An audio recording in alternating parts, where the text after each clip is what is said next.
Fruit Ninja VR is a VR arcade fruit cutting game published and developed by Half Brick Studios. It was released on December 20, 2016 to the Oculus Touch and PlayStation VR. This is footage from the PlayStation VR version running on the PlayStation 4 Pro. Much like the cell phone application of the same name, the goal of Fruit Ninja VR is to cut pieces of fruit with two katanas. There are 4 game modes in Fruit Ninja VR. Arcade, where you try and cut and combo together as many fruit slices as you can within the time limit while avoiding bombs that will shorten the clock. Classic, where you have 3 lives and try and cut as much fruit as you can while avoiding bombs that will take away one of your lives. Zen Mode, where you cut as much fruit as you can within the time limit but no bombs spawn at all. And Survival Mode, where you have 3 lives and must cut fruit shot from these helicopter contraptions. If you miss a fruit, you lose a life. But is any of this any good? Let's find out with the good. The controller and headset tracking is fantastic on the PSVR version. Both swords are where they should be, and I've only experienced very minimal judder, and I haven't had any outright tracking issues. The swords themselves feel very satisfying to use, and the game actually has a surprising amount of depth to it. Only the blade on the sword cuts, which means you can use the flat side of the sword to slap bombs out of the way, or even bounce fruit for fun.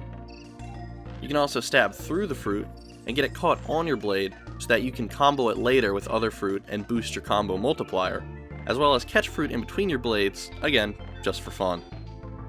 Small things like this really help elevate this game from a simple game where you will flail around to one where you actually incorporate some skill and thinking. On top of that, there's bombs flying around, which makes sure flailing is a surefire way to lose.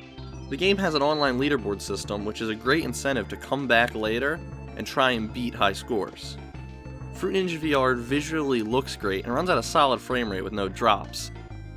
The 3D audio works wonderfully within this game. Because of the field of view inside of the headset, you can't see everywhere where the fruit will spawn around you, so you have to listen to where it comes from, which is a surprisingly fun mechanic. The audio works so well, I'd even go as far as to say that you could play this game blind, although, of course, I can't recommend that. But not everything works so great in Fruit Ninja VR, so let's take a look at the bad.